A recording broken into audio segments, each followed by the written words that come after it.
Hello everybody, it is that time of week again. Tonight we'll be trying to start finishing up the release. That's basically what I'm going to be doing this weekend because I plan to cut another release for Sunday night. The Halloween release that will have all the special goodies for the Halloween party in it. And down at the bottom of the screen you can see the link to grab it. It'll also be in the upper left on the later screens. Thanks to my core audience patrons. You guys keep the lights on here, and I really appreciate it. Plus, it's just nice to know there are people believing in the project and so on, so thanks. And without further ado, let's go ahead and get started. I don't have much to show since last time because last weekend I had a bunch of other things to do, but I think last week we were working on getting the glow flowers to appear randomly in the woods, and that's working, and I got that situated to a place I like it. And then I got these spirit hinges to appear. I've put pumpkins in this one. Hey Ron, how's it going? I've put pumpkins in this one so that I could take that screenshot and pay no attention to these ghostly figures standing here. But yeah, I'm trying to get this done. There's going to be not in this release, but in the next one there'll be a surprise related to these. I think I'm trying to work on something.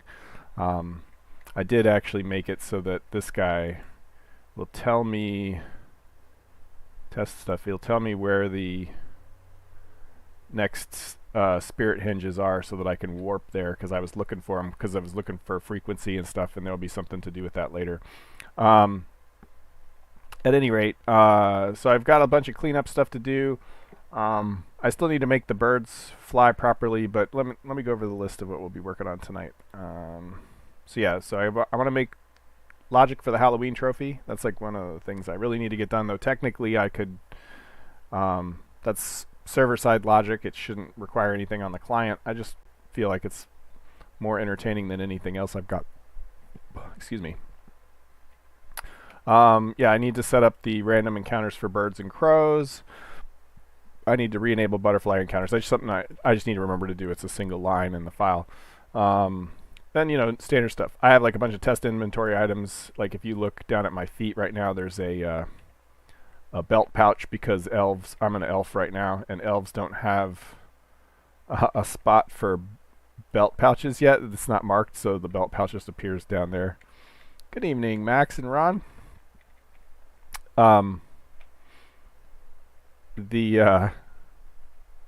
and so I got to clean up that. I have a bunch of NPC test actions right now that I probably need to clean out.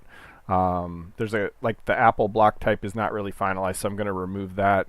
Some other things maybe too, and then clean up extraneous logging. All these are little things, but the extractor one is a really useful tool now, so I want to make that a standard part and an admin tool, so I have to rework the scripts a little bit. And then for the world server, I really want to make some scripts that will go through the world data and remove anything that the players haven't changed, so that essentially, like in the public server I have right now, I know Ron has been making a town, and there may be some other things, and I certainly have put a lot of work into my visitor center there near the spawn. And I don't, but I'd still like to be able to reset parts of the world, so that we get the glowing flowers in the woods and stuff like that. So I thought it'd be cool to have a script that would go through all the world data and basically remove anything that hasn't been changed since it was generated. The world data actually knows. But so that's one thing I want to do, so then I can let the server regenerate all the parts that we haven't modified. Of course, I back it up every release, so if something gets screwed up, we can always pull it back. And I still need to add 3D steering to the birds, but I figure even if they spawn and they act weird, that's at least better than nothing. So these are the lowest priority things, but this is probably what I'll be doing this weekend, because there's actually every chance that we'll finish all of this stuff tonight. This stuff I could work on, not for this release, but during the week. So that goes the other thing. Up in the upper left corner of this screen is a place where you can download the current release, and if you've never played the game before, you could get used to it, but there'll be another one on Sunday night. But that link also has where you can join the Discord. And that's, between Discord and Twitter, that's where I will announce when the release actually goes up. But this week, if you log into the public server, probably you will see me on there quite a bit at night because I have a bunch of things I want to do to get ready for the Halloween party on Friday, a week from today. So that'll be a live stream on November 1st, which we can log in and show off our costumes. I'm still not sure what costume I want to make yet for myself, but maybe something with an elf.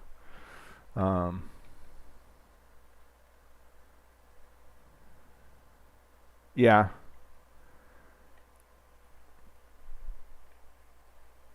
Yeah, but it's just, yeah.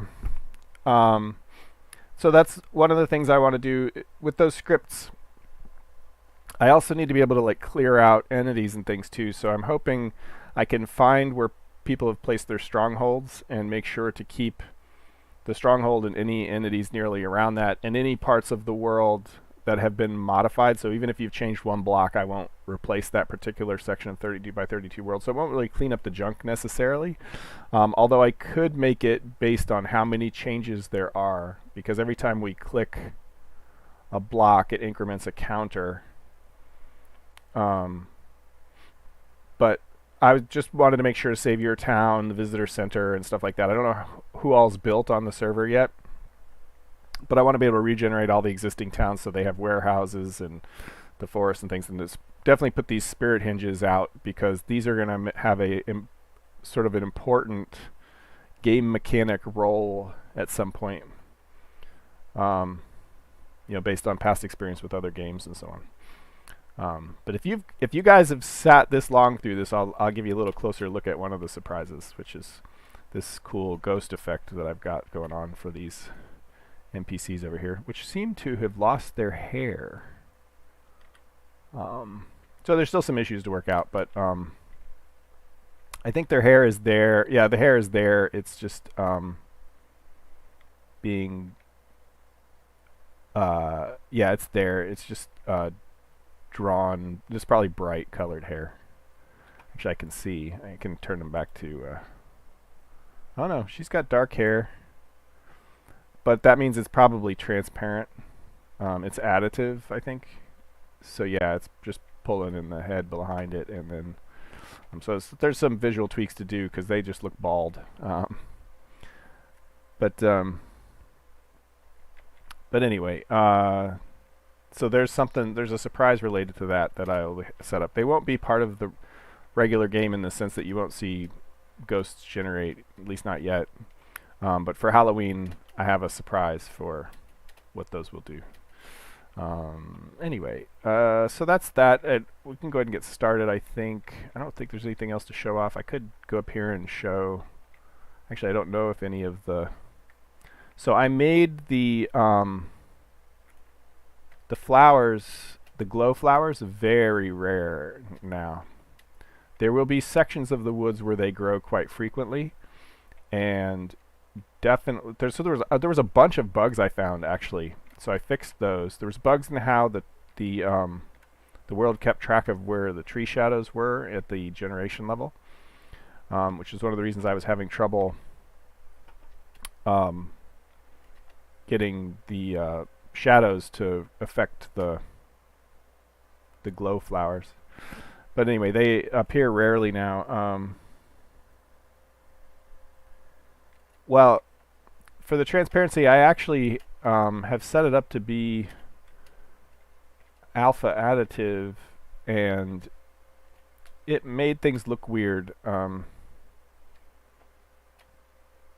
because of the way the hair is a separate thing. Yeah, so I'm not going to find any glow flowers. They do appear, but they're rare at this point, which is exactly the way I wanted them. They should be tough to find. Let me go back over to my little spirit hinge here, which I think looks cool. The one that generates in the desert is slightly different, so I was able to at least get that done. But I think they're probably... I don't think they're alpha additive right now. I closed all those files because I was trying to make sure. Let's just check. What do I want? Character... It's the body effect decorator. And I plan to use this body effect for other things, like if there are creatures who can do... I don't know that this makes sense in the Mythruna lore, but I always think of whole body effects like stone skin and bark skin and stuff would be a cool effect to... a whole body effect that could be potentially done with this particular component and setup. Yeah, so currently I'm just alpha, but I tried alpha additive and it looked weird in a different way. But in general, alpha additive with no depth right is what you would use for a ghost. And I'll probably tweak it 100 times. But yeah, this is actually the first time I've seen the hair do that. And actually, the way it's really supposed to work is they're supposed to be almost invisible during the day anyway, and then not actually show up until nighttime. And this is when they really should be glowing blue instead of looking gray like they do. So there's a bunch of tweaking to do, but I just wanted to get the effect working. And I did. You know, it's working enough for what I want to do, and then if I find ways to tweak it later, I can. It'll get the point across. Anyway, I think this looks really cool at dusk, with the pumpkins glowing and the glow flowers. Anyway, so let's go ahead and get started. Yeah, so here's what I was talking about with this. There's all kinds of... you know, maybe I will leave the equip axe, because it's kind of fun to have him equip an axe. And I might remove the list inventory, because that's just telling me that he's got an axe. If it's part of debugging, I'll probably remove the make ghost. And show debug info dumps a ton of stuff and turns on copious logging, so we'll get rid of that too. Anyway, without further ado, let's go ahead and get to work. Okay, so let me close that file. So, well, I kind of needed to actually have the game running. So, let me do this then. I mean, if you guys really want me to start into the encounter stuff, I can, but I thought it would be fun to make the Halloween trophy logic. But technically, I can do that offline for my server. Anyway, let's go back to here, and I'll show you really quick what alpha additive looked like.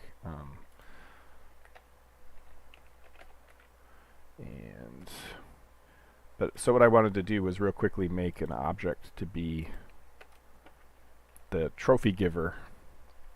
It will be the center of the hedge maze.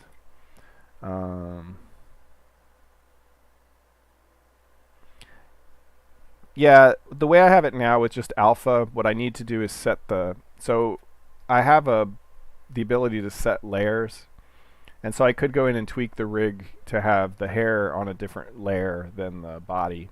And that would fix it in this case, but I find that even the seeing the body through the arms and stuff I find distracting. But yeah, I mean the only way to get that to stop would be to render them separately and composite them into the frame, and that's just too much work for what amounts to a throwaway effect. And like I have in my mind a different way that I want to render that particular effect, not just alpha, but kind of a moving dissolve, in which case a lot of these problems would go away too, because most of the time like you'd have like fully transparent parts of the object and so on. Let me just back up let's run it forward a little bit. There we go. So this is with alpha additive, and I think, yes, see, even the hair still comes out white. It's just because even though the hair is dark, it has a minimum sort of... You can see that right on the edge there. Actually, I could focus. No, I can't. You see right on the edge there, you can see that's the color the hair is, but it's overlaid over something that's already got color as well, and so between the two of them they make that bright thing, and I think it's probably okay. But this I find distracting, like right here where her arm overlaps the body, and really the only way to get rid of that is to render it not transparently and then composite it in. But in my mind, what I want to have happen, instead of this, just this ghosty, I don't know if you guys can see that, but there's like this animated, you know, smoky effect that runs through. And so I could have that be more like a, you know, sparkling dissolve, so that there are parts of her that are mostly opaque but transparent and completely transparent. So anyway, I'll tweak it, but this works. I mean, you guys can tell that's supposed to be a ghost and or a spirit of some kind. All right, so back to what we were going to do. I think what I want to do is, so if you wanted to make your own object, if you ran your own server, there are ways you can add your own scripting and things. And so this is how I design a new object. And so I think what I want to do, I want it to look like a stack of pumpkins. But what's going to happen is, like if I tried to, I miss blocked where I can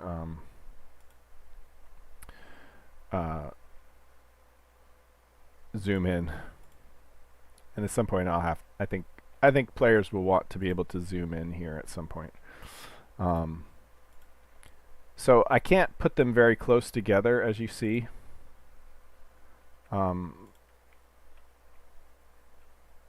And so it's going to look a little weird.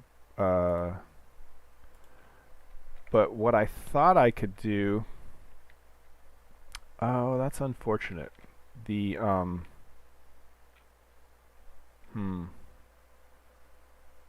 yeah, the collisions with this is not working correctly, so it's very difficult for me to place an item next to, oh, I can that way. It's not working in the up. That means I could do, nope. So we're gonna have to get creative. Anyway, what I thought I could do is build one of these like this, and then what I want it to be is like a stack of, look like a stack of pumpkins, and then, or stack of jack-o'-lanterns, and then you can go up and click on it and get your own jack-o'-lantern in your inventory at least once to show that you interacted with it. And so I think what I'm going to do is create a pyramid of pumpkins and then take them into the workbench and put two of them together and like rotate one of them 45 degrees and raise it up a little bit. I think that will work. But let's just see. I don't want to spend too much time on it. So we'll get something working. And yeah, so I just need a temporary block to come out here.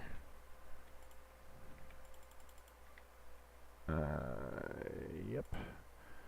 And so then we go like this, and we put that there and that there. Oops. That there and that there. And that there. Actually, I set these up in the wrong rotation. But it doesn't really matter. Yeah, so the spheres have a problem right now with clickability. Yeah, so we've got one direction that doesn't have a pumpkin facing. I might be able to get it.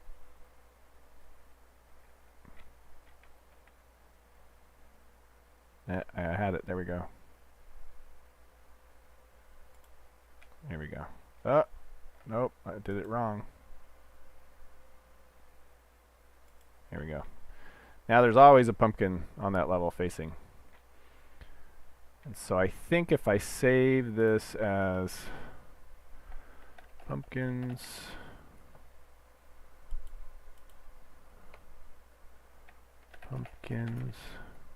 well, they're jack-o'-lanterns, but you get what I'm saying. Save the blueprint, go over to the workbench, new design, trophy pile,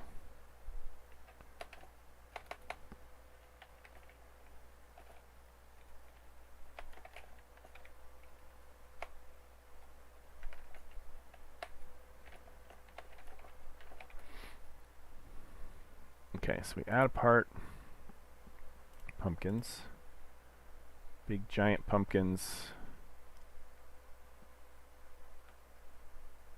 which will be at this scale, they should be a meter, right?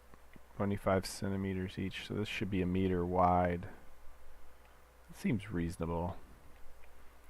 Okay, so we add another part, pumpkins. Okay, and then we raise this one up and we rotate it 45 degrees. Oh, that's going to move it too, because they are not centered.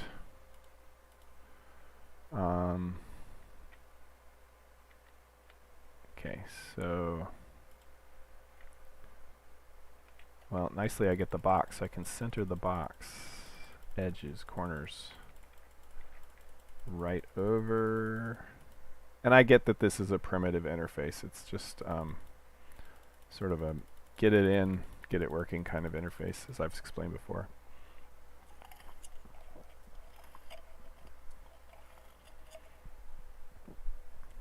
Okay, and this is, again, supposed to be quick and dirty.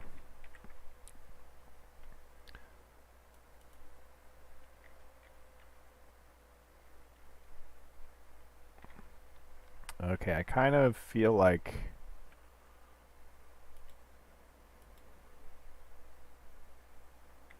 I think those are going to be too small, right? But these looked too big. It's like yeah, because the second layer needed to be smaller. Okay, so we will remove this, save this. Sorry, I get caught up in the details. And so we really need this second layer to be more like this. And then have a, oh, that's going to have the same problem. That's going to have the same problem too. I just need to just pick something.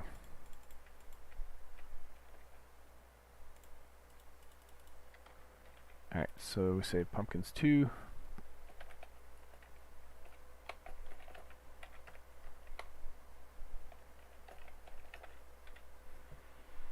Save the blueprint, come back over to here, edit the trophy pile, add a parts, pumpkins 2, select, okay. And we might just be able to get away with raising it up then. Yeah, so that's going to work just fine. Yeah, so that's good enough. I could probably put a pumpkin in the corner as well.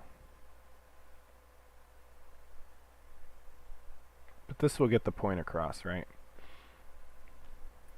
Alright, so we will save this. Got a trophy pile. And so the other thing is when so this puts it in the game, but then, is it X? Yep. So basically I exported this with X, and that'll let me use it to create, excuse me, an actual object. So I hope this is useful, because this is exactly how I create objects a lot of times, because I don't have an assembly editor except for in the game. I don't have like blocked for assemblies. So it'd be exports. What is it is assemblies. Whoops. So this would have saved the assembly as, so it saved the parts and the trophy pile. And so what I will do is I will copy assemblies pumpkins. We'll call it pumpkin star.blocks to .. block set source main. resources, models. Do I have a separate assemblies, or are they objects or objects? We'll make it an object. Oh.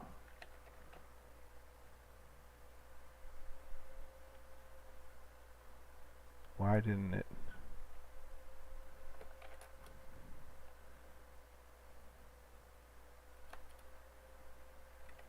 Okay, that got both of them that time. And then I'll grab trophy.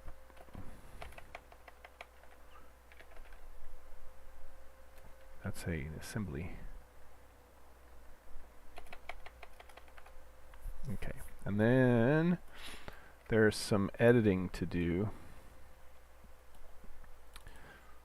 because so that's the wrong directory. I'm way too far up. There we go. So anyway, I hope this is useful. So we go to block set, where I copied those things. So you wouldn't add your own objects this way. Well, you'd have to put them in with your module, and then import them or put them somewhere your module can get to as your add-on script module, which can be something we cover another time. I have access to the actual game source, so I can put them right in, which is what I'm doing. And so we've got, but the process is essentially the same. Why didn't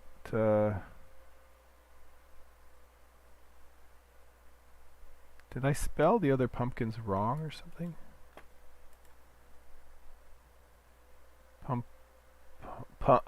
Pumpkins.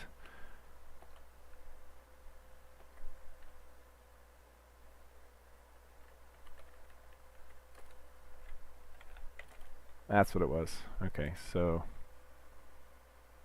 yeah, so there's the other one. Okay, so we open all these because I'm going to rename them. So I want this one to be yeah, we'll leave it for a second. So this one will be Jack-o'-lanterns 1, and this one will be Jack-o'-lanterns 2, and then this will be just trophy pile. Yeah, I can just get rid of the, let's call it 2024 trophy dash pile. And so in here is where I need to edit all of these to be that pumpkins 1 and pumpkins 2, right? Or jack-o'-lanterns 1, jack-o'-lanterns 2. So trick here, we'll go like this. Control C.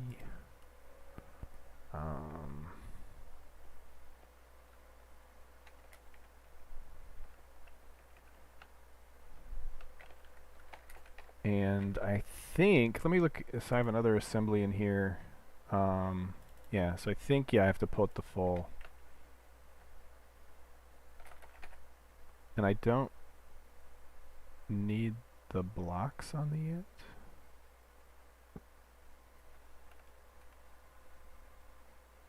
Is that true? I don't. Okay. Oh yeah, this one doesn't have it either. In fact, I don't need the CA. CA means cell array. It's going to confuse it.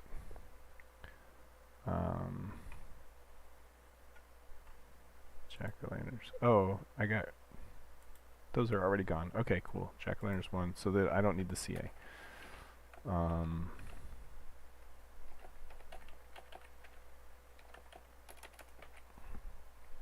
Alright.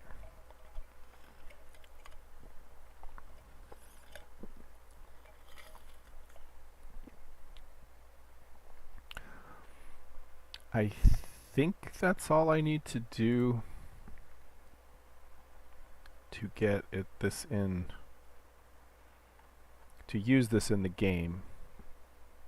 And so it's a 2024 trophy file. So real quickly, we'll just go ahead and add it to the test wand. For my server, I'm going to have like an actual admin wand to allow me to add it to my server. This is something that not just anybody can add. So when I talk about cleaning things out, this is one of the things I mean, because I've got like all this crap in here. This is stuff I'll probably keep in except for this particular thing. It's just stuff I need to clean out.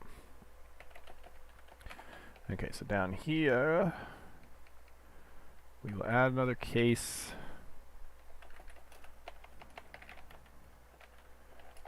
for, let's see, we'll call it the, we want it entity equals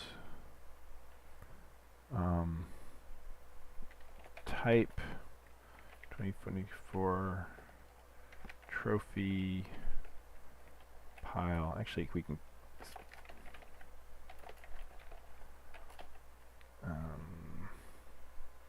new instance. Yep.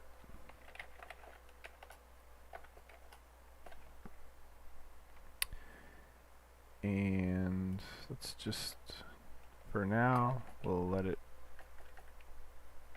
act like a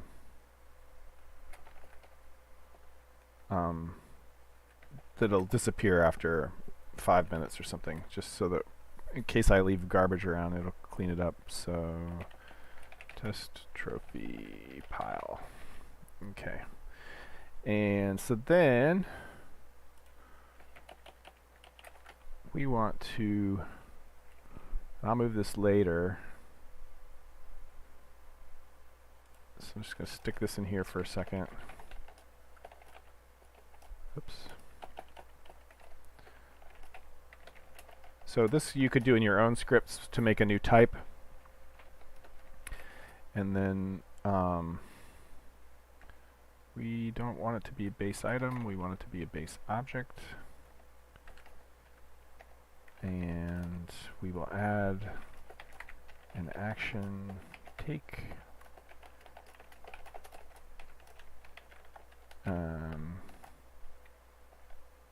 Insert code here. Alrighty. Oh, we need to give it the shape.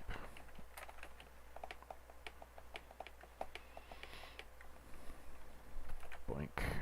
Alright, so shape info, models, objects. What do I call it? 2024 trophy pile assembly. 2024 trophy pile assembly. And it's not standard items scale, it's just 1.0. Alright, I think I have everything I need to test placing this in the world. I'm gonna do one more thing.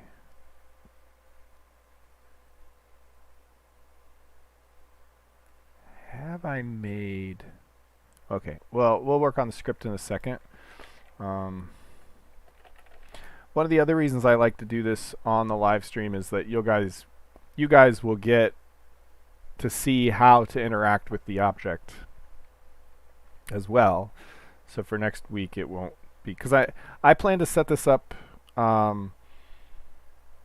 plan to set the trophy pile up like Thursday or Wednesday night or something, for people who can't make it. Yeah, like Wednesday night for people who can't make it on Halloween and won't be there for Friday.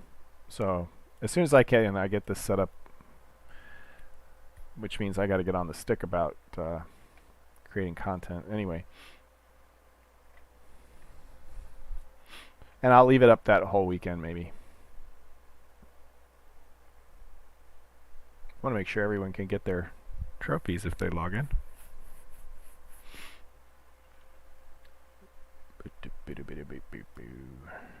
Alright. Gene Elf. Let's go in.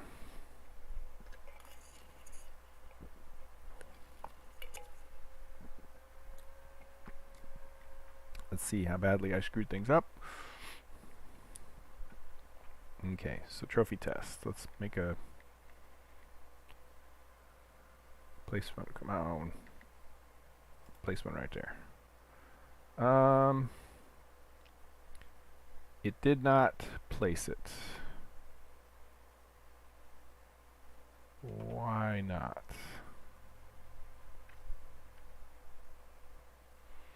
Let's see if we can watch the script go by.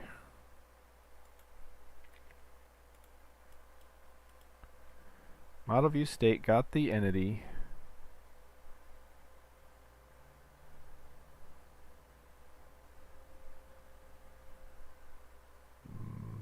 It loaded the blocks.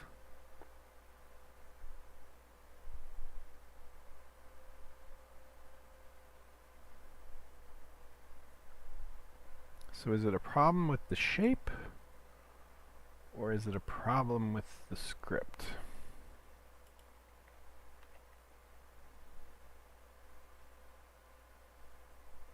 It almost acted like there was something there for a second. Oh, they're there. They're just... okay. It just placed them in a weird place. Oh, the trophies are off-center. Yeah. I think we will tweak that model. But yeah, so there's two of them. But yeah, so if you just walk up and like the default action is take, and so we click and insert code here. So that part's working. I will tweak the visuals. It looks like a pile of pumpkins that are about to fall off, right? Because they're not quite. So yeah, I need to think about how I've done that. It works this way, but I didn't recenter them this way. Yeah. So I'll figure out the math for that. But now we can start writing the scripts. YouTube says I'm not receiving enough. Hopefully you guys are still there. Okay, so what I will do for that is we will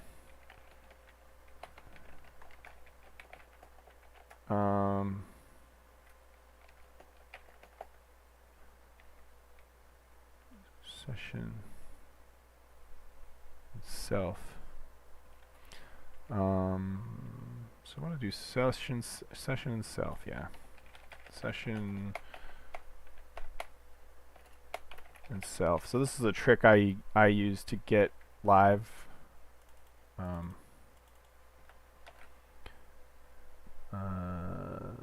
So we can tag on to the end of quest dialog prototypings. Yeah, I wish I could do something about that, but I'm just worried that if I go over to the high speed that you guys won't be able to read the text on here.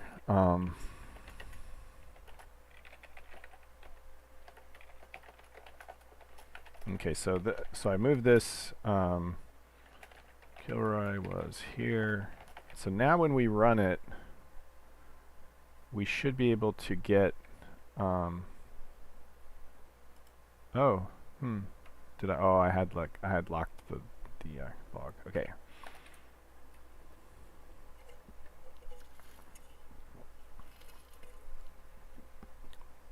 fact, I might have already created a pumpkin or jack-o'-lantern. Anyway. Okay. What I need is a way to load a single block, and I might have treated a single block as an object. I think I already did that.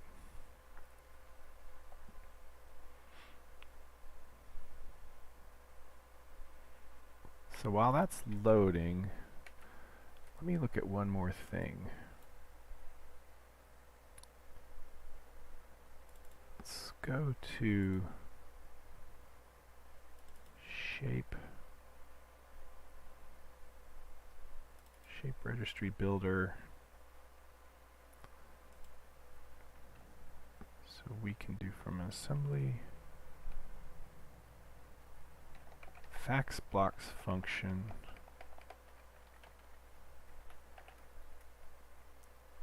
Shape names resolve to these different functions.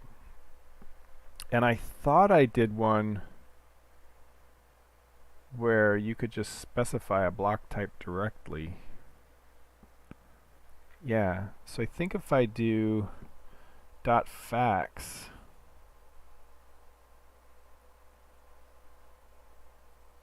and then the block type string is going to be an integer though.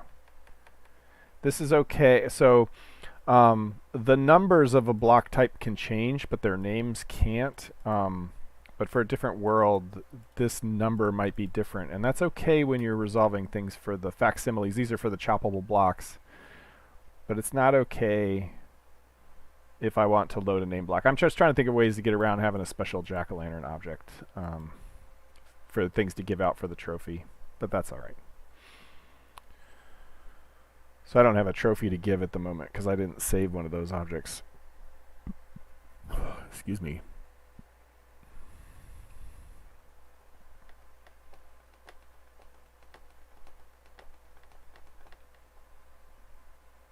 Okay, I gotta wait for the objects to come.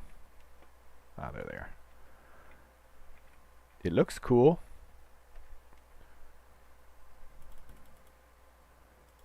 But again, I need to fix the stacks.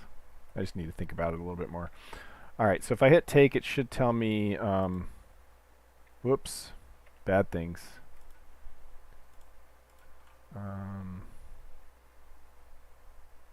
Quest dialog test echo. Oh, yeah, sure. Okay, but it is working. So I can go over here and I can say, oh yeah, gotta go back over the right file. So I can say session, and then it should work. So if I, yep, Kilroy was here. Okay, so now we can live update. So one of the things we want to do is see if the player already has the trophy in their inventory. Oh yeah, we're gonna have to make a trophy object. What can I use instead for the moment to stand in as the trophy? So standard tools. Let's let's use the book. I think that's a is it a test object? Yeah. Yeah, okay, so we can create a book and put it on the player's inventory. And we will call it the trophy. And eventually I'll flip this to a different type. I can't redo types at runtime. So we'll use the book type for the moment. Okay, so first we want to see, does the player have the thing in their inventory? I think there's a API for that as well. Contains I want to see all the contains and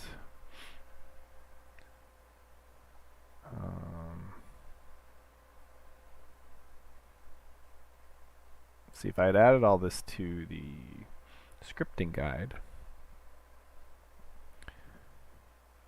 Yeah, so what I need is eventually a way to list all of the things in the player's inventory, and that might be standard tools. Find all items root. So that will tell me everything that I'm holding. And this will tell me everything that I'm holding that has that name. Okay, so we'll use this one. And so this is find items. The root is going to be self. Wait, self is the object. We want activator. Ooh.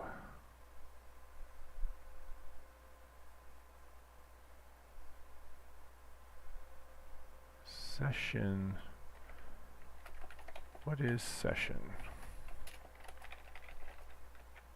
because self is going to be not me, but the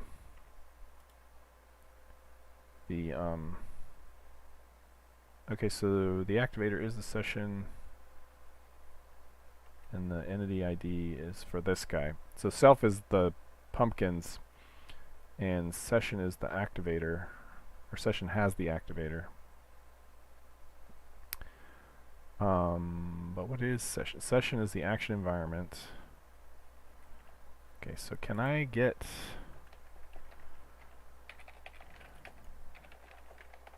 entity? Can I just do resolve entity session? Is that going to tell me what I want to know? Or is resolve entity ID?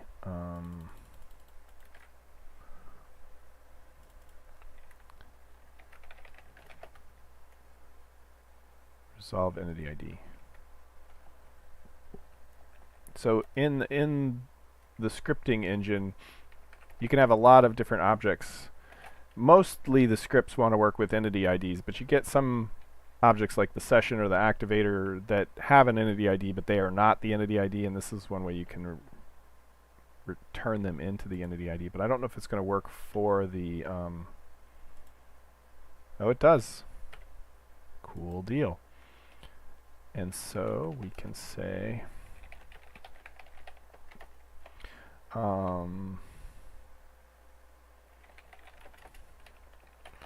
I won't have to do this in the... well, I might, actually.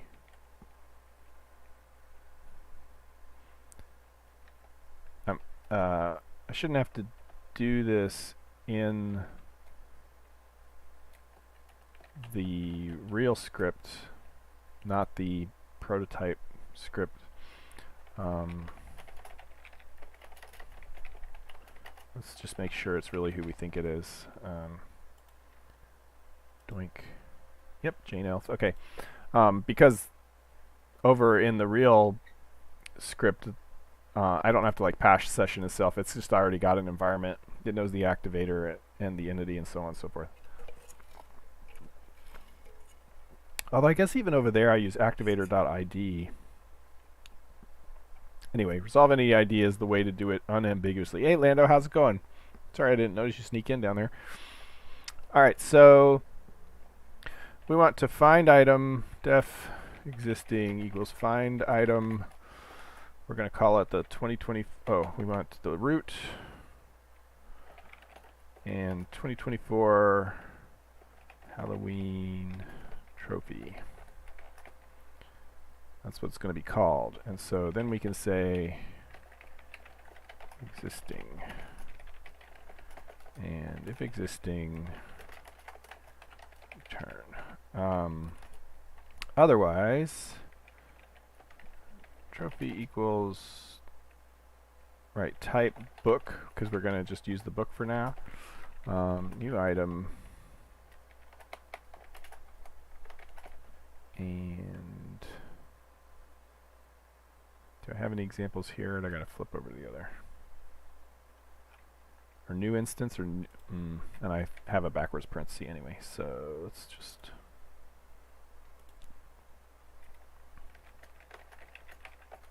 yeah, that's what it is. It's got its own shape, right?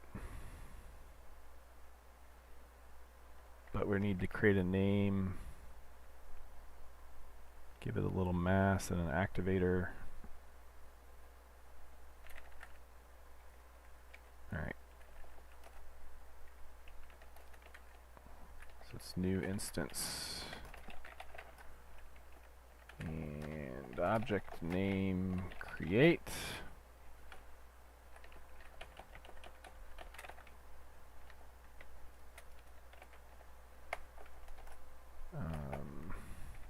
New mass 0.1. New created by player. And then we want to trophy. We're going to have to get the player's backpack too.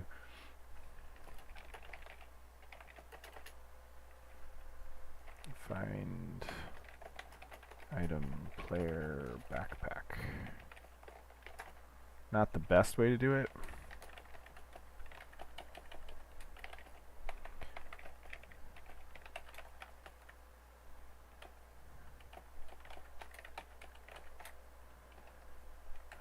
But let's just make sure that works, because we've got the script running in the background right now. We might as well, right?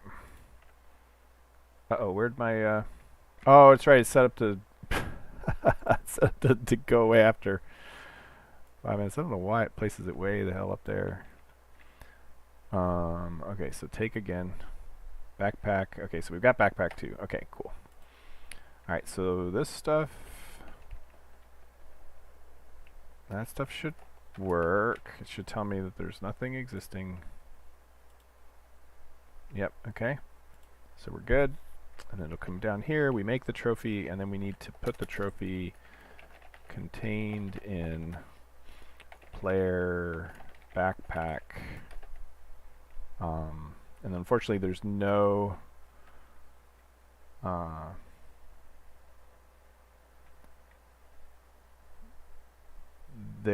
way to have it auto place in the inventory based on open space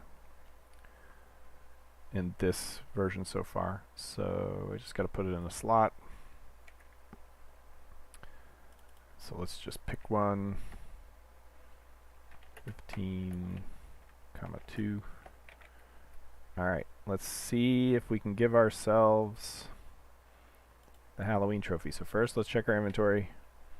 So wait, 0, 1, 2, 3, 4, 5, 6, 7, 8, 9, 10, 11, 12, 13, 14, 15. So let's do 15. Oh, I did 15. Haha. And then let's do 3. Alright, so we've got nothing in our we don't have it in our inventory right now. Let's try to take it and see what happens. Alright, did it put it in our... It did! Okay, so now we have 2024? Halloween 24. Okay, cool. And so now if we tried to do it again, it should say we can't. Yep, we already have one. We can only have one. So, alright, so it's working. I need to make the actual trophy, of course. And it will be a little teeny thing, not this big giant thing. Yeah, I think maybe a 1-cell little pumpkin or something. Alrighty, so yeah, so we've got that hooked up.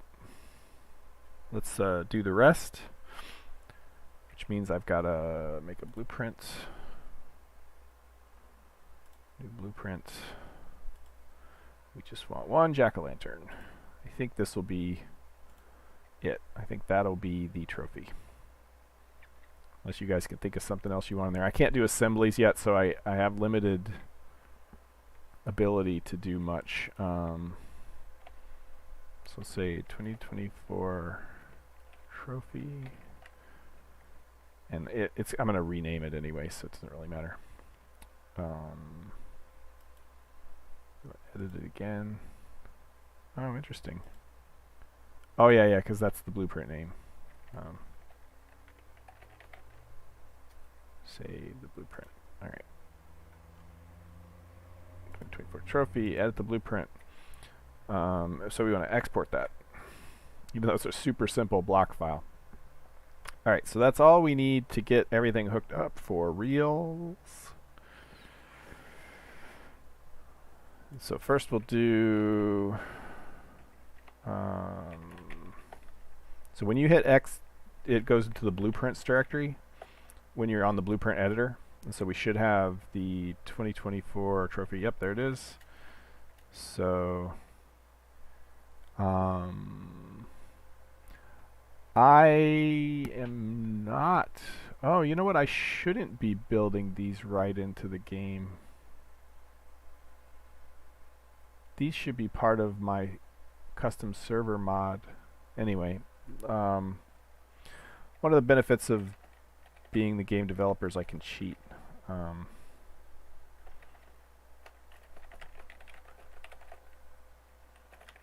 And put things right in the game, but this really shouldn't be here.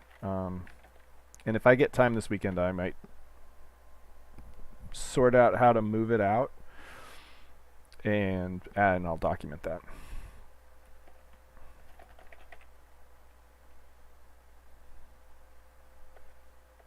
Okay, so that's really simple. But that means we need to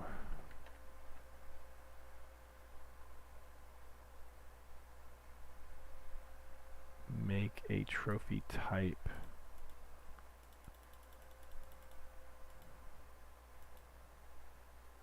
So again, because I should have made this its own module, let's look up book.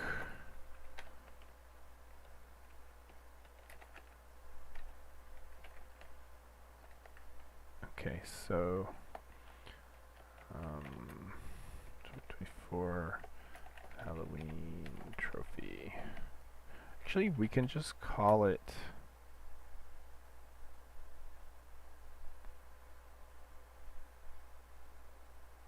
no. I was thinking we could.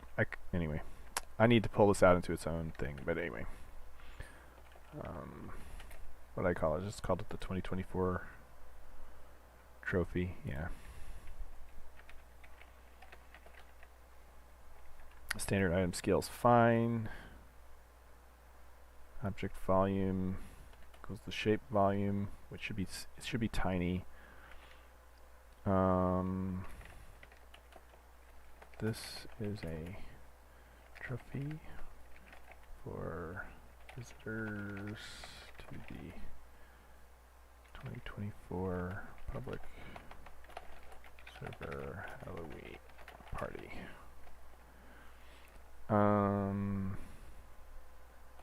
Doesn't need a handle, so it's fine. And doesn't need a special rotation as far as I know. And I can add like special things to it later. But yes, move this down, because I'm going to extract these out into their own file. Okay, so instead of trophy test, I'm going to go for broke and just call the thing directly, which means that every time I make a mistake, I've got to restart. So yeah, player, activator, backpack, find item, player, all that stuff's good. We'll leave these echoes in for now. If we've already got a trophy, hey, I used the same name. All right. Okay, so we've already got the trophy. We don't do nothing. And actually, I can even make the take not show up, which we'll do in a second. So we will say, oh, we want this, just to make sure I get it right. And all of that is the same. It's got a little bit of map. And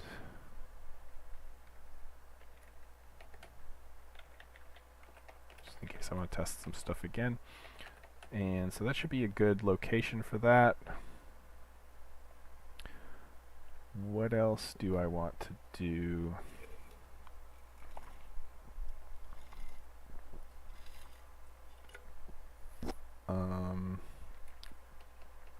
So yeah, let's go ahead and set the only if up.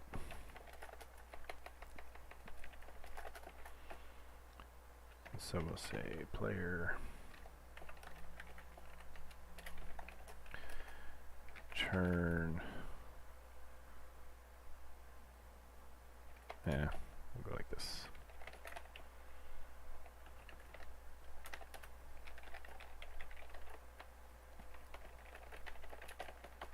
Okay, does anybody spot any typos?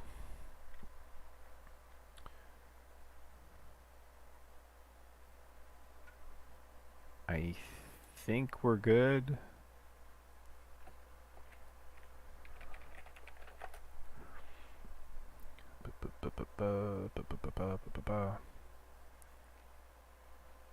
I should, yeah. So maybe I will play with for a second how we would set this up in a module. The only thing I'm not sure of is how to load the block objects. And I don't know if you guys want to watch me fumble around for 15 minutes or more trying to figure out how to load block objects from a file system from a custom module.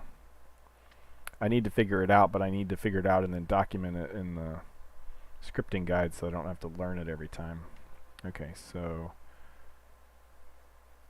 everybody, there we go. Okay. Okay, so see, it's not letting me do it again.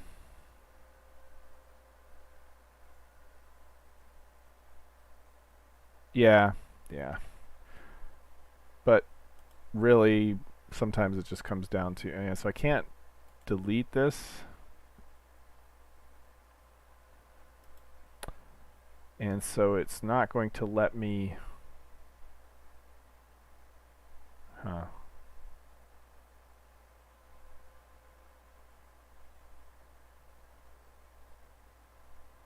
I should have set the trophy up to delete itself after a while too. So anyway, what I have to do is leave the world. We'll see if this bugs out or not.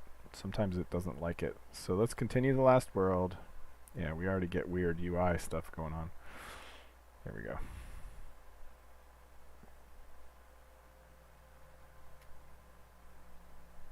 So I have to log in as a second player.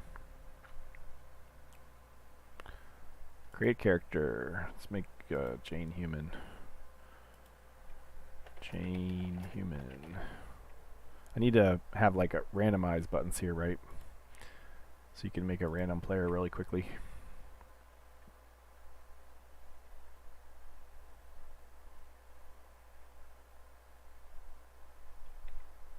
Alright, so we're back at spawn. Far, far away from... So there's a NPC down here. But what we will do is we will select the test wand and trophy test. We place one right here, and it's going to put it up in the sky for some reason. Which I still have to worry about why. Oh, maybe it's the oh, I bet it's the thing I copied to make it, because a lot of like times the NPCs and mobs and stuff, I put them up in the air so they can fall down on their spot. Okay, so we should be able to take one. Look, we don't have one in our inventory. We should be able to take one. Take. Existing null. Now we've got a little one in our inventory. It was in the wrong place, but that's too bad it's facing in the wrong direction. And I can't really see... Yeah, the little flash that happens, that's something that's going to go away. I can't really see which side has the face. Let's move it over here so I can see better. I think that's the side that has the face, right?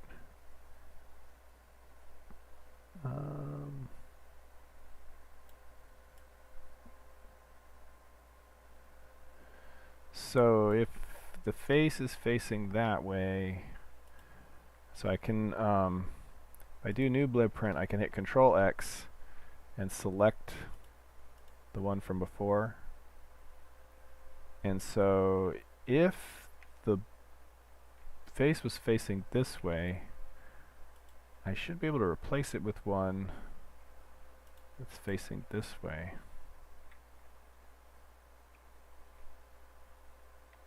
And I'm just going to I'm just not going to edit it. I just want to I'll show you what the block file format, right? Yeah, and I'm going to have to create a new... That'll be awesome. Every time I do this, I got to create a new player. Unless... Oh, what I can do is temporarily...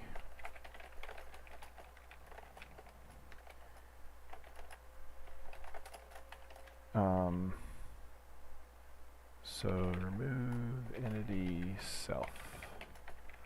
So okay, I can add a temporary thing. What was the other thing? So I moved it. The other thing I was going to do, I was going to show you how block files look. So the one we created before, which I put in here, resources, models, items, 2020 trophy blocks. So it's not a very interesting file because it's only got the one value in it, 994, which is a jack-o'-lantern sphere 0. So these one block files aren't interesting, but if you look at one of the bigger ones, like the axe, so let's look at the axe. So the axe is a one layer file at least. So you see that the 843 is the wood cylinder. So the axe is actually upside down. The blade is at the bottom. So this is like Y layer 1, and so this is X and Z. And so then you get all the little pieces of metal down here. So it's basically just a CSV, fancy CSV with some annotations in it. You could take this part and you could load it into Excel, and you could whatever, you do whatever. So we want to see 994, probably,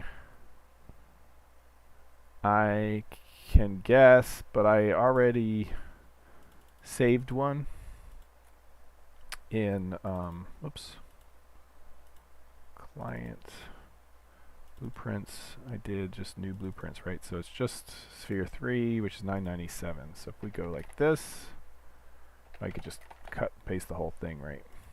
Yeah. 840505. Very interesting. The one I made before had an extra. Anyway, so now if we run it, we should be able to remove it from our inventory. We should be able to see the face.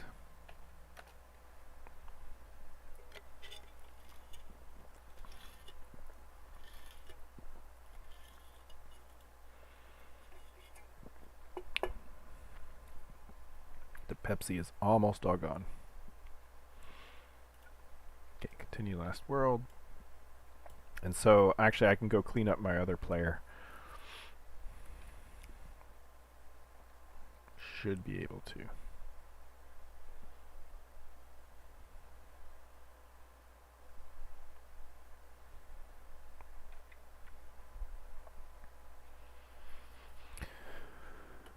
With those objects there, I could move this over to its own module.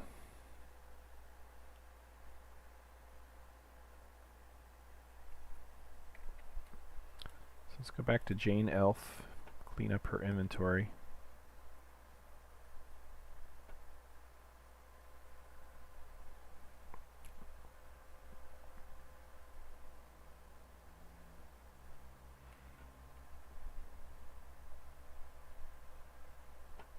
Okay, so I think that the... Okay, yeah, I think I deleted it already. Okay, so let's remove this. I should be able to... Oh, no! It's because it's a typed book. Stupid me. I can't remove this one. I could equip it. That doesn't help me. Alright, so this player is kind of forever messed up. I shouldn't be looking for the name of the object. I should be looking for its type, but I don't have a find for that. So let's leave the world. We know that works. I wish I could just go back to the lobby for the existing world, because this is the long time. Oh, yeah, so this is the part that takes the longest, right? Initializing the game modules.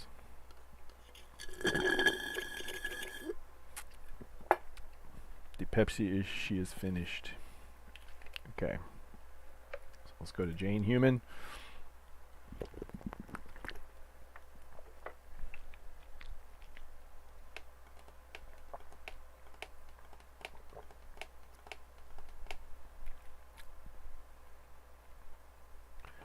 Alright, so see, it won't let us take, because we've still got the item in our inventory, but I should be able to delete. Oh, and it's not facing the same direction. It's not facing the right direction. So we got that backwards.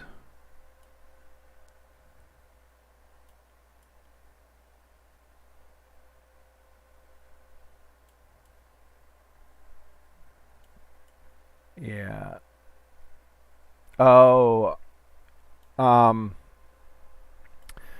So that's the crappy part of... So this inventory puts every item in carved mode, and so it doesn't really matter which way we're facing. It's going to be wrong because it's basically put it in carved mode, which means, you know, the face is down here somewhere. All right, so that's never going to work, but we should be able to delete me. Yeah, okay. So now we've got that done, and so now we can take it again, and now we got it again. Okay, and it's in the right place. Okay, so all that's working, and then how you would put this in your own module if you were a developer, because it occurs to me I can put it in its own module without, and just rely on the fact that these blocks are in the game. I don't have to resolve the issue that I mentioned.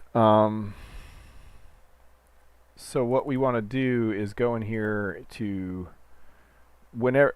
So in your server directory, you'll have like a local server mods where you can make your own mods, and so we'll make Halloween trophy mod.json. Okay, and in there I'll steal one of these other ones. So so you can put your group ID, and basically this is all just stuff you set up for yourself. What do I really use for my group IDs normally? And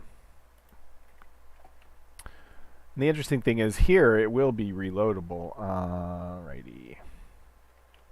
So I'll just say SimSilica. And this is, the name is Halloween mod format version 1.4. All that's good. We do want the base includes. We do want server admin. We also want, I think it's test objects is in here, which is in, so you can say you want to rely on other modules, in which case it'll always make sure they're all loaded in the correct order. So in this case, we're going to be referencing, we want to be able to run ourselves after the regular player inventory and everything is added. And we want to make sure to have all the same APIs that standard objects uses. I think my chair is shrinking. Yep. Okay, so 2024 trophy dot groovy is really all we need. And you can actually pass config and stuff to it. But then, so what we want to do is we want to make this file 2024 trophy.groovy.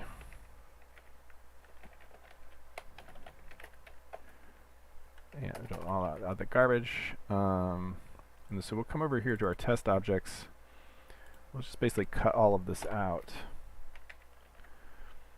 And the part that I'm going to go back and add later is there's some initialization that has to happen at the beginning to find these files in the file system and import them into the game.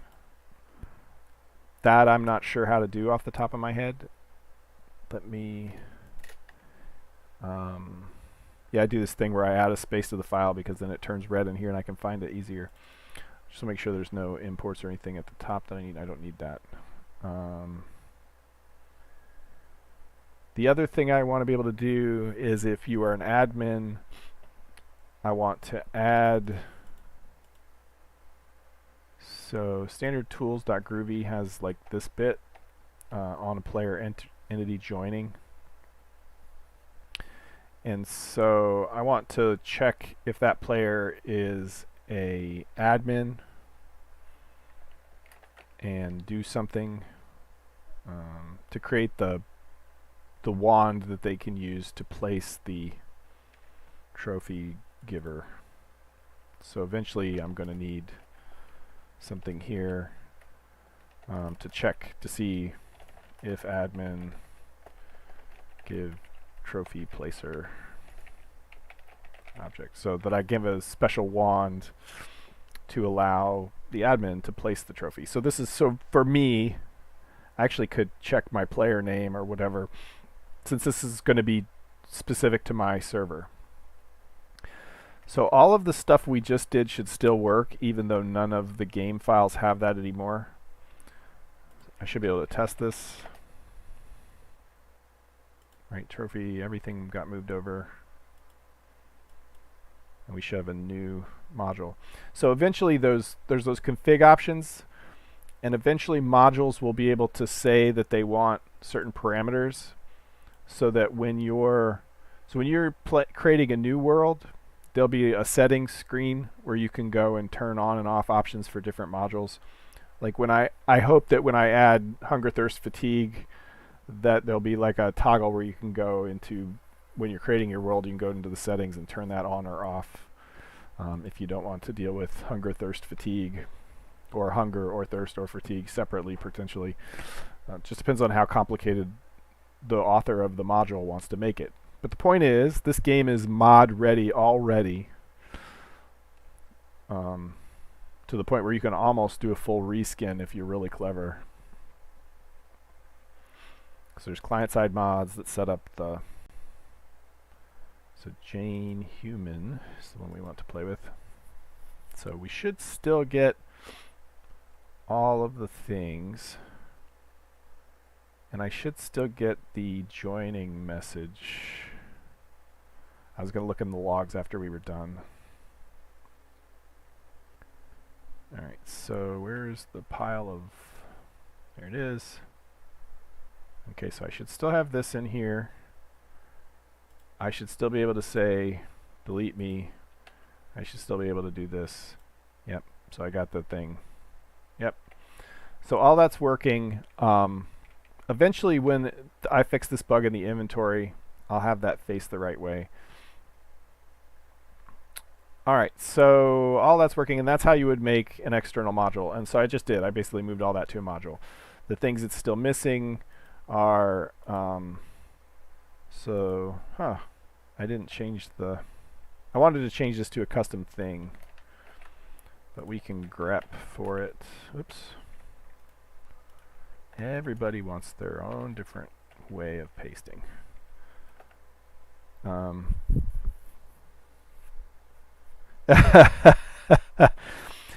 Maybe when the game is further along, I'll make some... Well, we can have some tutorial live streams where you guys can follow along and mod your own little world there. We'll do some simple mods.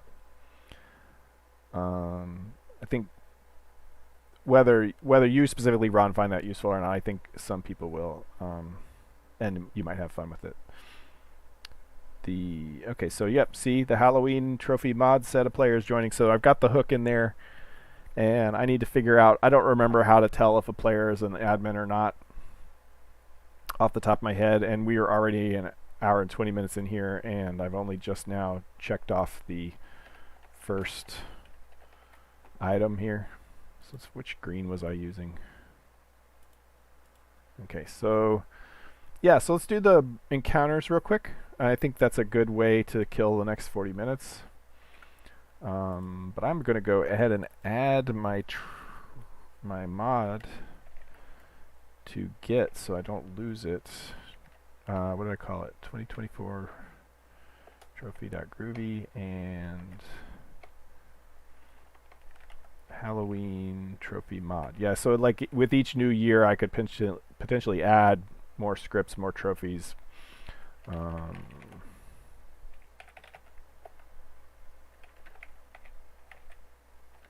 Yes, I do all my getting from the command line.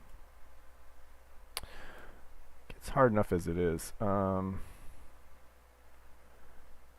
Okay, so I did add those. I don't need... Oh, I do need to add... Oh no, because I'm going to go back and do this. I'm talking to myself. Alright, so that's good. I'll just commit this. Whip 2020-2024 trophy module.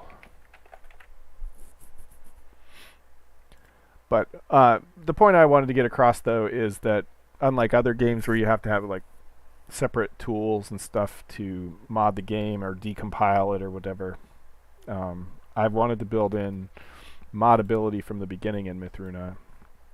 And indeed, most of the game logic itself is implemented as game modules that are just embedded in the game instead of external. In fact, like that module I just loaded is a live reloadable, so technically we could edit the scripts as we're running and it would reload. I think it works for types. Like we could go and I can test it in a second. So if you guys help me remember, when I log into test the encounters, I can also test to see if these types live reload. Alright, so random encounters.groovy is where we want to play next, which should be in the mobs directory. Alright, so let's first of all, this is the easy one, turn back on butterflies. Done. It's the easiest done the whole night. The thing is, like, I probably want...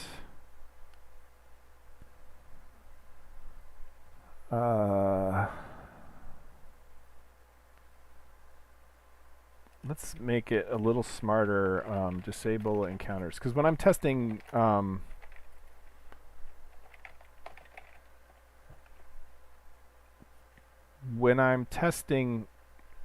specific AI, it's really annoying to have 50 mobs running around. So if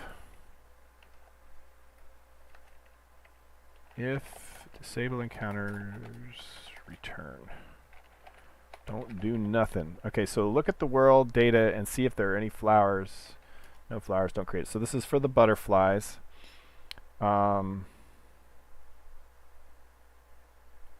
World stats, get block set flowers. What else do I store in the block set, and what is world stats? Alright, so we're going to have to do a little education, re-education for myself. I think...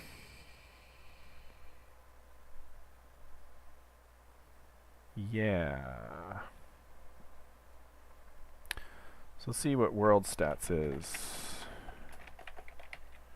Is it going to be this easy? It is. So that's in Sim World. Let me close some things. Then we can go Sim. Was it Sim? It was Sim World, wasn't it? Yeah. That's the only thing in there. Okay, so who sets up the... Oh, okay. But that can't be all. So the regular bird encounters are going to be a little easier than what I want to do for the crows. But that is only because like the regular bird encounters will be a lot like the butterfly encounters. They'll be random. So I think we want to say, I'm just going to run blockhead real quick because it's the easiest way to see what the, I want to set up a new block set for leaves basically.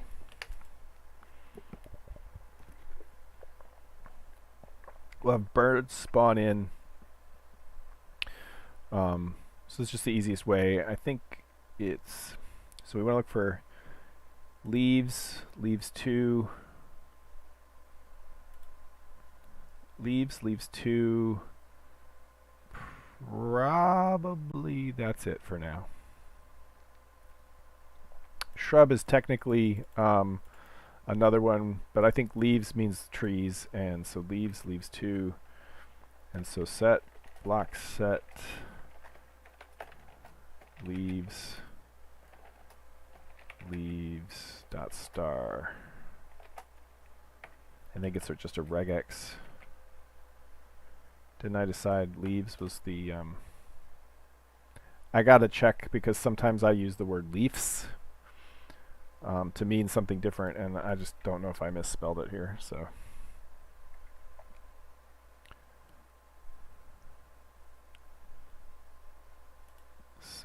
yep, leaves 2. So leaves dot star should get us all the leaves. Okay, so now we have the ability to grab that, and is get world stats.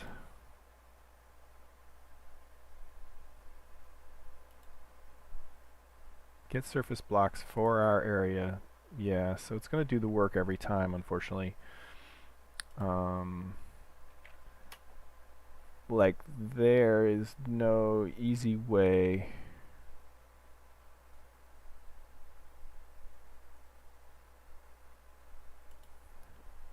Anyway, this will make it easier.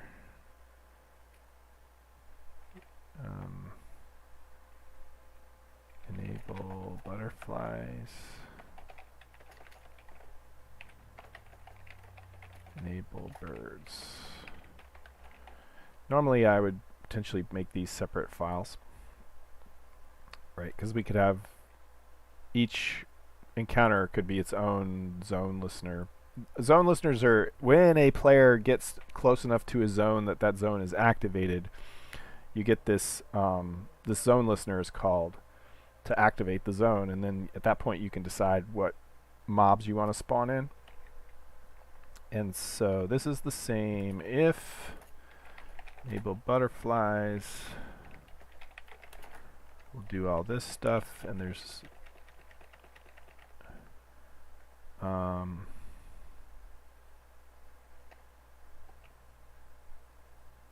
yeah, just making sure I had the else in the right place. Yeah. Yes, if we make a new trigger, yeah, okay.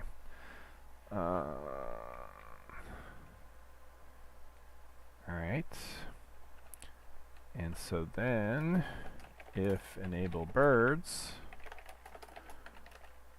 and so def leaf types. See, leaves types doesn't really make any sense. Get block set leaves, even though that's the thing we're passing.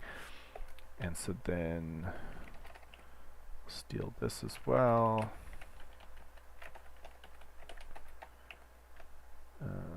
So this is basically telling us everywhere in the world around in this particular 32 by 32 zone where we have leaf blocks.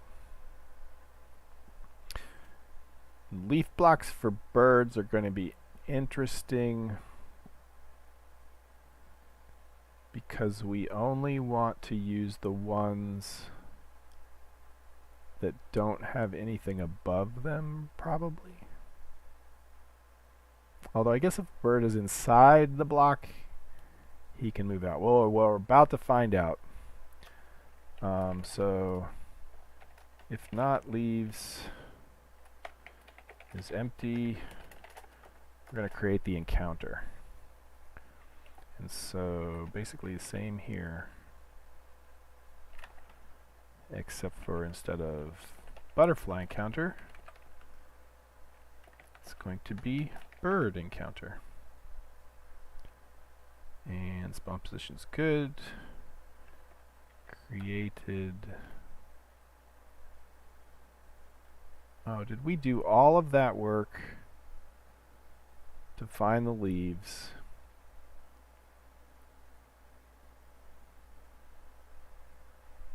And then we're not going to use them.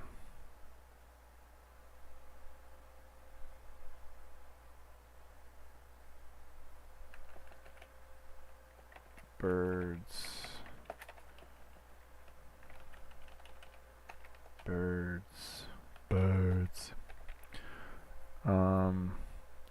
And then we need to set the encounter trigger.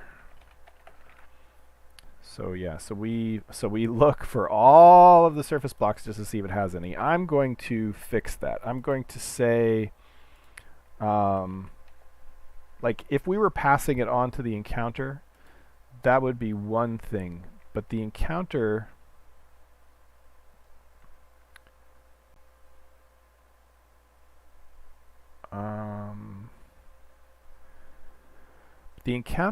when it's activated, is going to do all that again. It's going to re-look it up. We are going to want to do the same thing.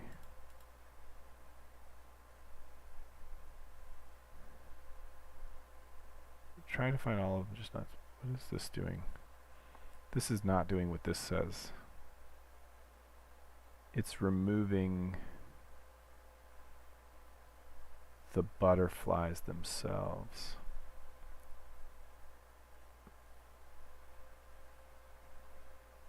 Yeah, so I'm probably going to want to add this for the birds too. It's basically a way during world startup to go and clean up. If your world crashed, then it could potentially leave these encounters hanging around, though they're supposed to get cleaned up anyway when you start. But at some point I added this code just to make sure. Although here I have the cleanup set to false, so I'm not actually doing it at all. I'm just debugging. Okay, so I'm just debugging when it didn't clean up properly. Okay, so I don't need to worry about that right now. Okay, so what I was going to do is, this is a lot of work to go through just to throw it away, because we're not passing it on. There's no way we can pass it on to the encounter itself. So the encounter is going to look this up. And since we don't care how many flowers there are,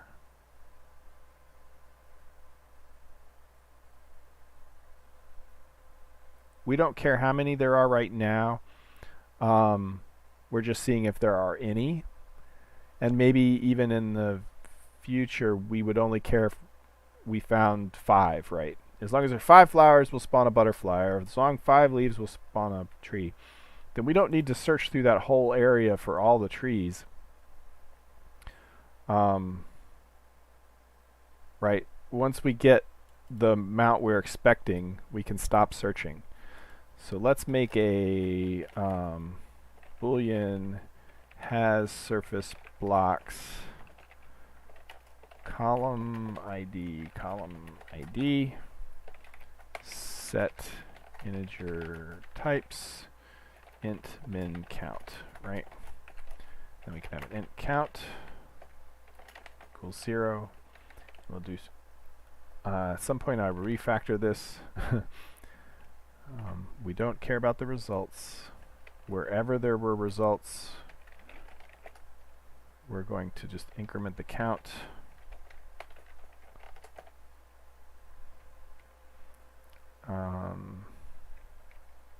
Yep, so we found one that we're interested in. Count if count is greater than or equal to min count, return true. Otherwise, return false. So now we can just say, hey, if there's even one of them, that's fine. Stop looking, basically. And we do go top down. That's good. And we skip all the empties. Okay, so that's pretty fast. And so in here, we do this, and instead of found, we'll do found equals world stats. Just make sure I spell it right. Surface blocks.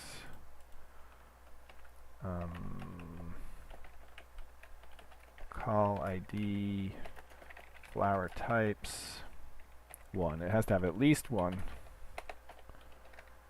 And so we can get rid of that. So if found, make some butterflies. And we'll do a similar thing down here. And so we just optimize this. Because once we start looking again and again, it's just going to get expensive. And eventually we'd want to pass in kind of, if you're going to be searching the whole area here, send me counts for each of these different things. And by the way, cache it so that if I ask again in a second, you don't have to recalculate it. So if found, make a bird encounter. Okay, so now I'm going to copy all of this. This is the part where we really do want to probably start moving things out into different files, because this file's going to get big.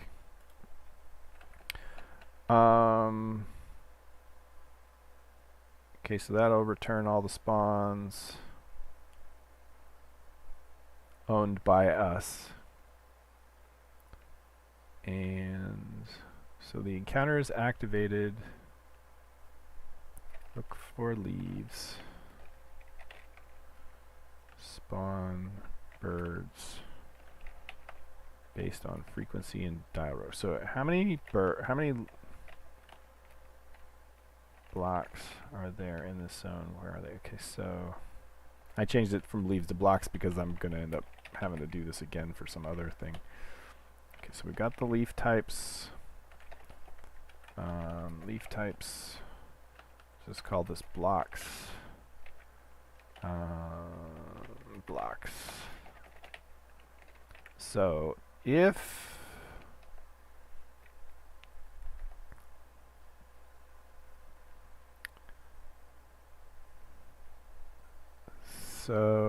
we don't want as many birds as we want butterflies, because we have a lot of leaves.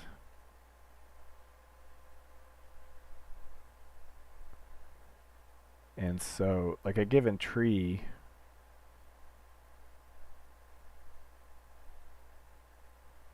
yeah.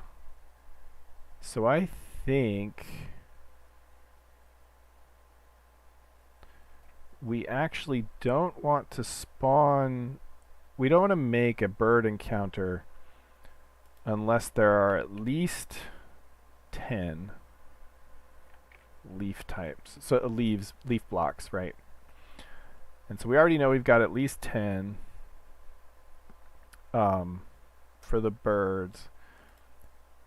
And so we will just make this a straight, like 1 to 4. Keep the max. Right? Oops. What did I do? Okay. So like, kind of like 1 to 4 birds, right? Bird encounter. So the max will be 4.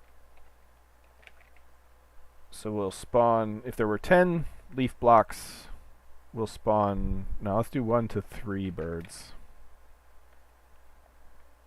Which we might still decide is too many. Check for existing birds for self. Found existing, like again, spawns.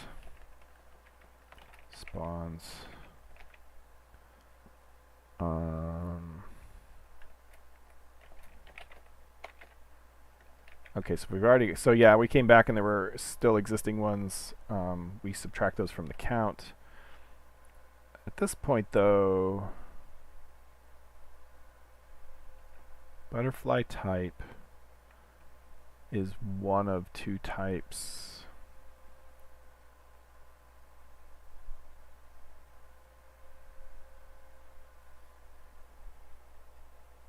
Oh, right, because we've got the 2 rows of butterflies. For now, we'll do the same for bird. But there's 2, yeah, because there's 2 cardinals and crows.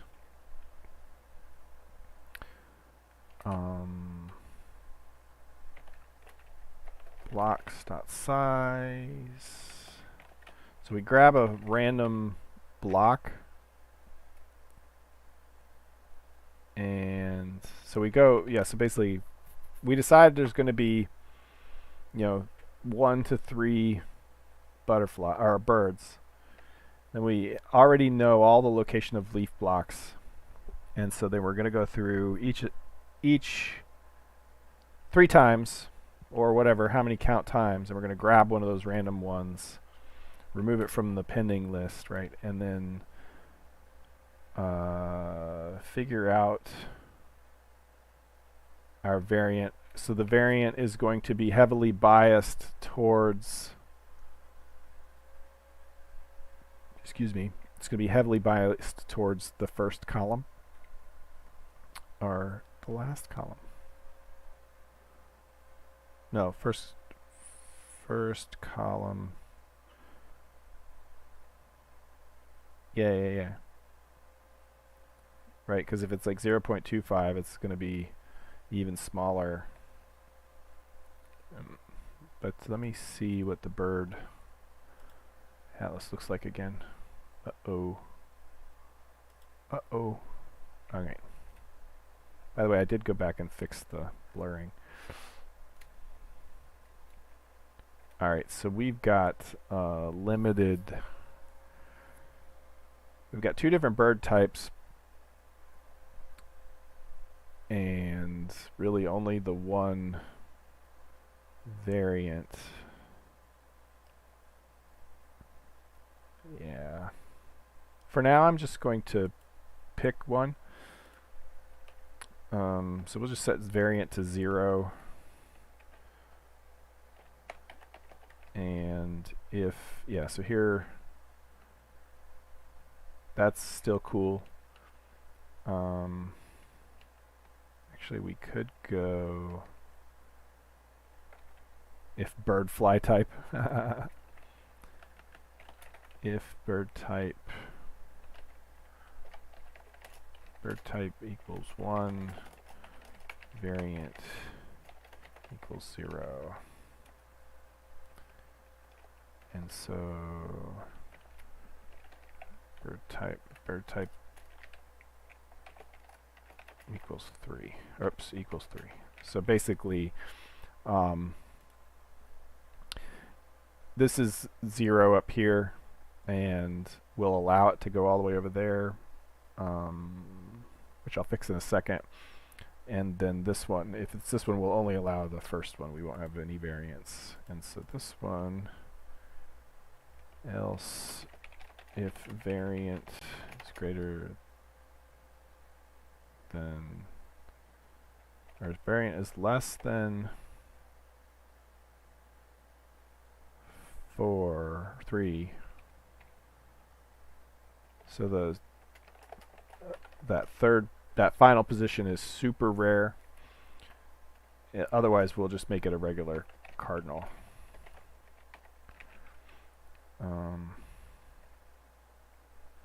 So that's all good. This needs to be a bird. Bird type times 4 plus variant, that's still true. Although for the moment, I'm going to go over to our test wand, which I already closed, didn't I?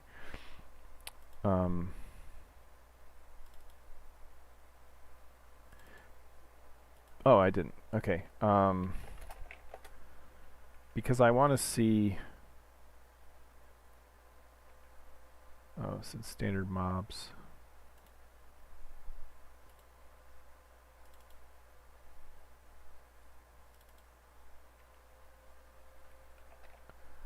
to see what, I guess the normal variant is 0.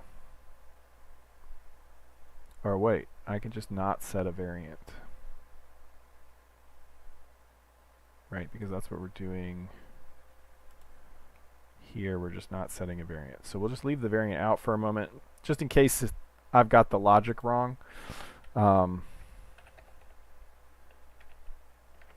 Just in case I've got the logic wrong, what would happen is it wouldn't show up at all. And we'd wonder why. Alright, so we don't need to do that. That's not going to actually engage. Yeah, so we don't place them all at once. We place them at a delay.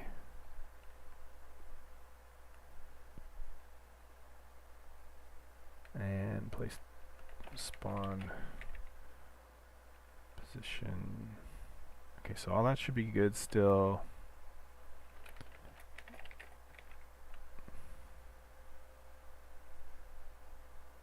All right.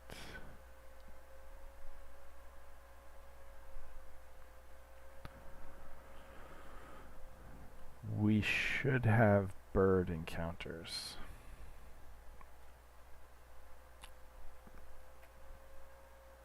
Let me just go through one more time.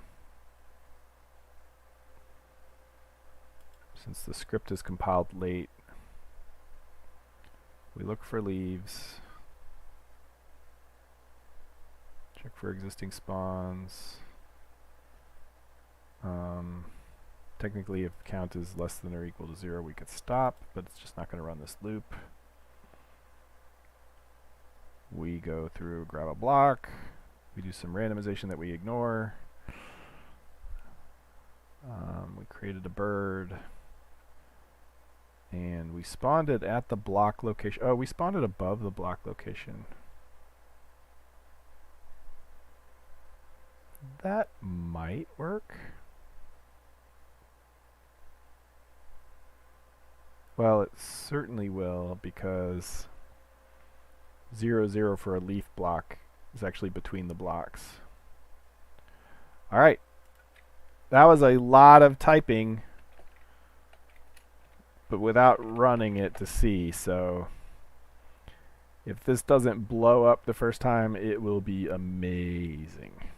And we will load Jane Elf, since we're not testing trophies anymore, because she's actually near trees.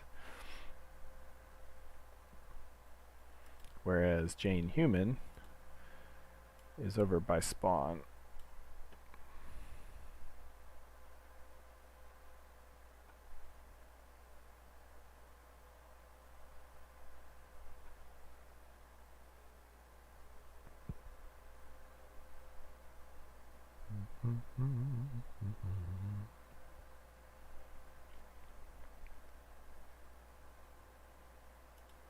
Jane Elf.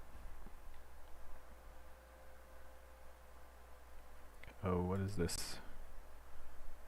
What was all that? Okay, that's the normal, yeah, long style query stuff. Okay. Alright, we should have a bunch of mobs. We've got butterflies. I can see one, a couple off in the distance up there.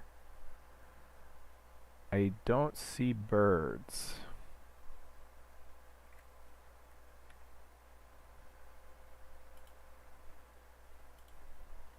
Let us show debug text. That makes the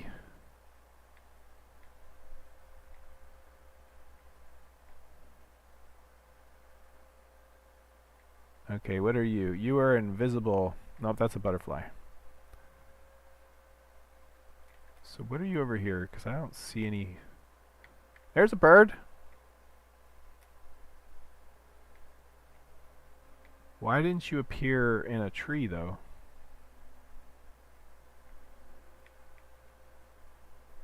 But the bird worked.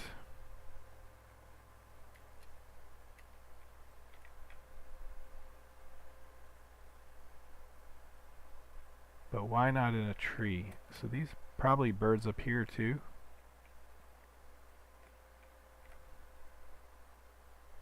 Nope, that's a butterfly. There's a bird. Maybe he appeared in this tree up here. So when they have proper AI,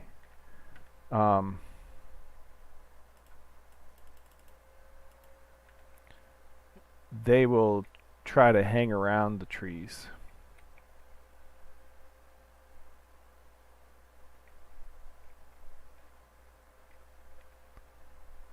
So we should have birds wandering around under the trees. Yep, we got two over here. We've got two cardinals. Hello, cardinal.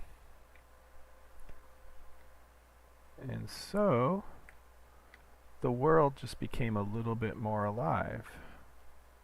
Now, can you imagine when they're making sounds finally? So you can get to hear the different bird chirps. Hey, you got lonely. You came over to see me. Hello, little guy. Yeah, so birds are working. I turned off all the variant stuff, so maybe I'll turn that back on. And we'll see if we get some variance. And of course the AI is still screwed up, right? Oh, look at that scene though. That's beautiful. There's a town over here that looks kind of cool. I keep meaning to go check it out. But I spend way too much time. Let me just go check that out. Being all over the place. Alright, so for those of you following along at home, bird encounters are working. Let me set the variant. Let that clear everything out. Okay, so now that we know that works, so we ought to have the variant. If the variant equals 3, or yeah,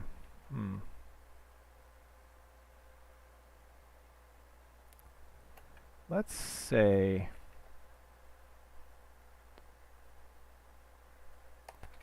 Boolean random color equals variant equals 3. So if it happens to be on that high thing, we will do a random color variant. Except for birds, I actually thought sometimes the cardinals look pretty cool recolored. Way better than the grayscale. So maybe we'll just make it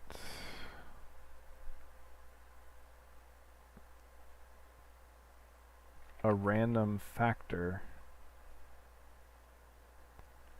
Yeah, so we'll make it this a random factor. Random color equals math.random is less than, so there's like a 20% chance we'll randomize color no matter what.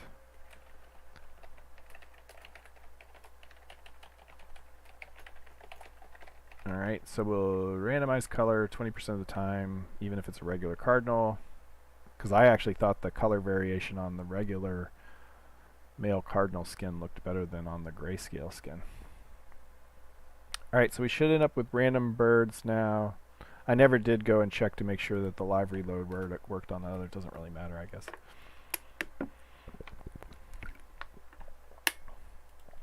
Alright, let's see how the birdies.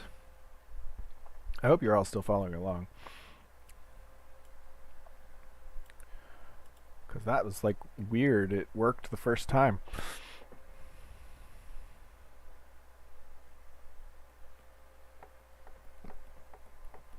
And that'd be a neat success right before ending time, is to have the bird encounters basically working. Uh-oh. So see now, oh, I forgot to put a comma. Lasai. Alright, so something is stuck. Let me make sure it actually closed down. Oh, I don't have a thing running. Means I haven't had to kill Firefox recently.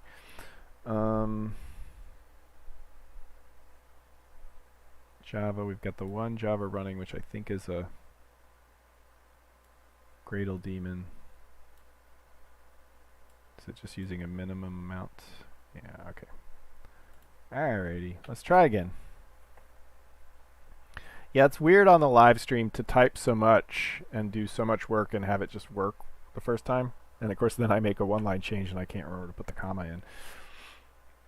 So that was kind of cool. I expected to have some problem to be debugged. And it could be that they're still not being placed in the right place. But it's almost like good enough.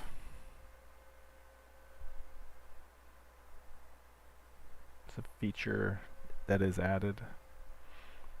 And so I can sketch the outline of how I would add crows.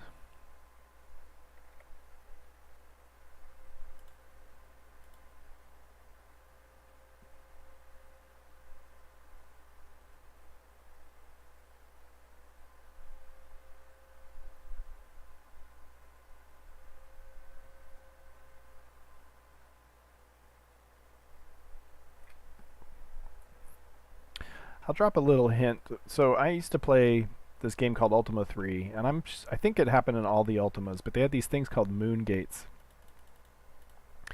And when you were traveling around at night, if you happened upon the moon gate at the right time and step into it, it would teleport you to another moon gate. So I just want to drop that in. So there we've got a variant on the little guy. He's a pretty looking bird. What else we got? Ooh, did we get another? Oh, something added so I got a lot of logging to clean up. All that brain stuff. But that I'll do after I'm done tweaking the AI. So we've only got the one bird there. Might have some more down here. We've got another one here. Oh, looks like a crow. Couple crows.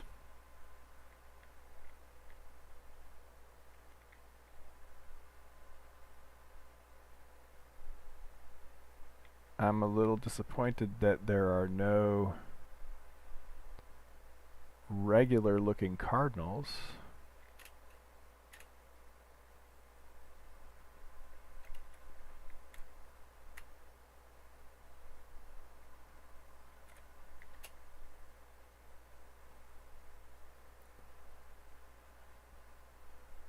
But you gotta wonder, is that a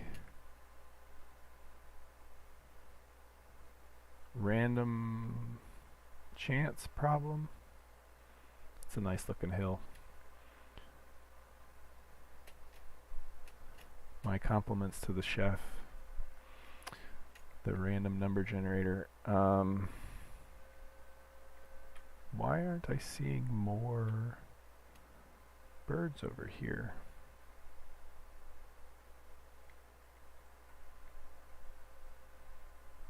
There's clearly a lot of something around.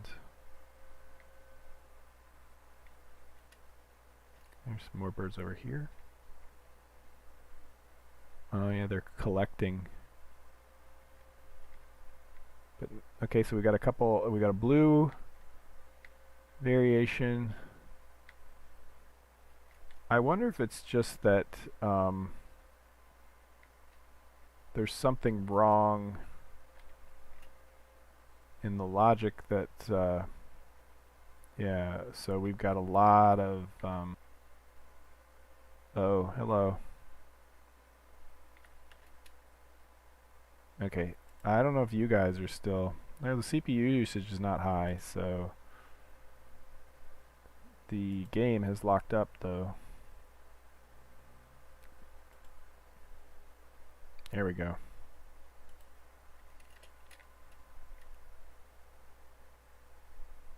I thought I saw some more birds over here, and indeed there's some oh, these are probably butterflies. There's a lot of flowers over here.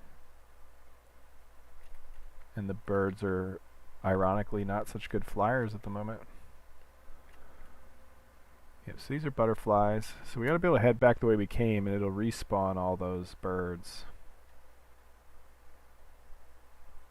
Some of them. Not these. These were too close. So we've got a bird flying up in the tree up here, I think. Nope, that's a butterfly. Alright. So the birds are working. Potentially there's something going wrong with... Oh, you know what? The birds have a flocking behavior right now, in that if there's a group of them, they will try to coalesce. So they get lonely and they will try to seek each other out. So that could be why those birds clumped up together.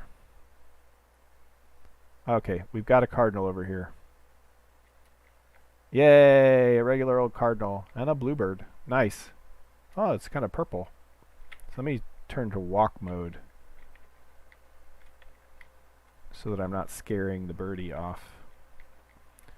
Hello, purple. A purple jay. Yeah, so they're alive.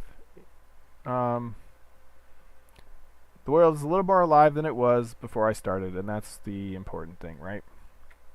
So, yeah, this weekend, let me go ahead and check some things off the list, because we can now. So, bird encounters, done. And the outline for the... So the crow encounters, I want those to appear in basically the graveyards in towns and gallows in towns and stuff. And so I will probably create them similarly to a regular encounter, but I will coordinate that with the... When you approach a town and it spawns the quest NPC, so there's going to be some cross scripting for that. And that's... If I don't get it done, I don't get it done, because I could always place some manual crow encounters if I really needed to for my server. So a lot of it's just cleanup, which I will probably spend most of tomorrow morning doing this part. And then I will try to spend the rest of Saturday fixing 3D steering, giving the birds a more bird-like behavior. I will take that flocking behavior off, because most birds are a bit territorial anyway. Yeah, and then I'll work on this, which I think towns are weird. When you approach a town, it spawns the quest NPC, but in this case I want to spawn a crow encounter but the encounters have this activate encounter, and I still want that to be activated when so that's the weird thing I've got to work out. I still want that to be activated as part of a zone listener. So I'll have to look for the existing... Yeah, so I've got some logic to work out there, which I'll try to do on Sunday. If that doesn't get done, that doesn't get done. I'm not too concerned about that. We've got birds in the game. Oops. And that's like, I think that's cool. So they randomly spawn. That's awesome. And we've got a cardinal. And if cardinals turn out to be rare, I'm okay with that too. It's fine with me. Though really they should be... And these are like pure crows right here. The cardinals really should be more likely than any of the others right now, but I don't know why. So yeah, we get a little bit of stuttering, which seems to be log related as it's spawning in all of these things. So I think when I reduce the logging on all these things, that will improve. But it's looking good. And yeah, not a bad place to stop, really. All right, well, I'm going to go ahead and exit out of that. Let the machine breathe for a minute. We'll go ahead and start the... I hope some of you can make it next week to the server. And if you haven't joined the Discord, join the Discord. But I'll be online a lot on the public server this week to sort of flesh out my haunted house and my my hedge maze and so on, and get the trophies set up. And as soon as the trophies set up, you guys can come and grab your trophy, though I won't necessarily have created the road to where you're supposed to go, but if I'm on there, you can find me. Anyway, we'll play it by ear, but if you're on the Discord, we can talk about it. If you're on Twitter, I'll announce it there, or Blue Sky, preferably Blue Sky, right? And so otherwise, I'll see you guys at the party next week. Thanks for watching. Like, comment, subscribe, etc. And have a productive week. Thanks, guys.